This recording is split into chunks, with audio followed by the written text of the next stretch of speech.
अस्सलाम वालेकुम नाजरीन, आज मैं आपके साथ एक बहुत बड़ी ख़बर शेयर करने जा रहा हूं जो कि आपका सदियों से ख्वाब रहा है कि काश ऐसा हो जाता। तो फाइनली आज वो दिन आ गया है कि मैं आपको इस ख़बर से आगाह करूं कि आपके दांत दोबारा से उगेंगे और वो भी सिर्फ़ एक इंजेक्शन के इस्तेमाल से। तो आइए मैं आपके साथ ये मुकम्मल स्टोरी शेयर करता हूँ। ये एक बहुत बड़ी ब्रेकिंग न्यूज़ है मेडिकल फील्ड में और फ्यूचर में डेंटिस्ट फील्ड क्लोज़ होता हुआ नज़र आ रहा है। अगर ऐसा होता है तो आपकी दुआएं रंग लाई हैं और आपका ख्वाब इंशाल्लाह पूरा होगा।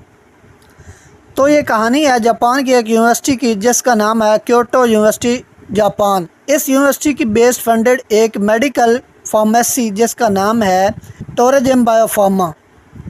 यहाँ पर एक रिसर्च शुरू होती है 1991 में जिसे लीड करने वाले अजीम इंसान का नाम है डॉक्टर कात्सो तकाशी।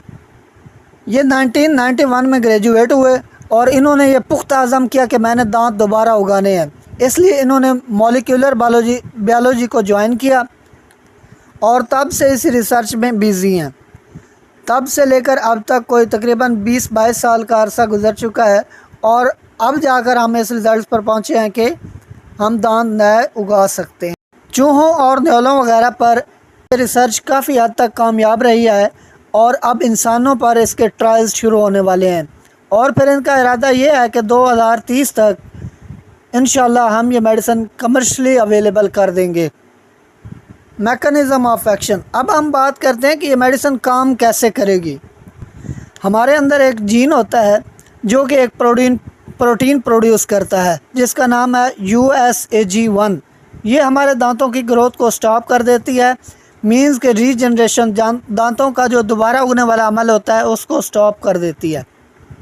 जब ये प्रोड्यूस होना शुरू हो जाती है तो आपके दांतों का जो पैदा होने का अमल है वो स्टॉप हो जाता है। कुछ लोगों में ये बहुत ज़्यादा मिकदार में पैदा हो जाती है तो उनमें दांत फिर बहुत कम पैदा होते हैं, या फिर कुछ लोगों में ये टाइम से पहले पैदा होना शुरू हो जाती है तो उनमें दांत पैदा ही नहीं होते। अब शार्क के दांत सारी ज़िंदगी पैदा होते रहते हैं। एक सेट गिरता है तो फिर उसकी जगह दूसरा सेट आ जाता है। जब इसको डीपली स्टडी किया गया तो पता चला कि शार्क में तो ये प्रोटीन पैदा ही नहीं होती। तो इस प्रोटीन को दांत दोबारा पैदा ना होने की बेस करार दिया गया। उसके बाद माइंड में ये आइडिया आया कि अगर हम इस प्रोटीन की ग्रोथ को स्टॉप कर दें या फिर इसके मैकेनिज़्म ऑफ एक्शन को स्टॉप कर दें तो हम दांत दोबारा उगा सकते हैं। अब इन्होंने इस प्रोटीन को आइसोलेट किया, सेपरेट किया और फिर इसके अगेंस्ट एक एंटीबॉडी तैयार की। अब एंटीबॉडी जो है वो IV एंटीबॉडी है। मींस कि आपको IV एक इंजेक्शन लगेगा और ये इंजेक्शन आपकी USAG1 प्रोटीन के एक्शन को स्टॉप कर देगा। जब इस प्रोटीन का फंक्शन स्टॉप हो जाएगा तो आपके दांत दोबारा से उगने लगेंगे। चूहों और न्योलों वगैरह पे तो इनके जो सर्च है, इनके जो एक्सपेरिमेंट्स हैं वो काफ़ी हद तक कामयाब रहे हैं। अब इंसानों पर इसके ट्रायल्स शुरू हो रहे हैं जो कि 4 से 5 साल के अरसा तक चलेंगे और उसके बाद हम किसी रिज़ल्ट्स पर पहुंचेंगे कि आया ये किस हद तक इंसानों के लिए मुफीद है।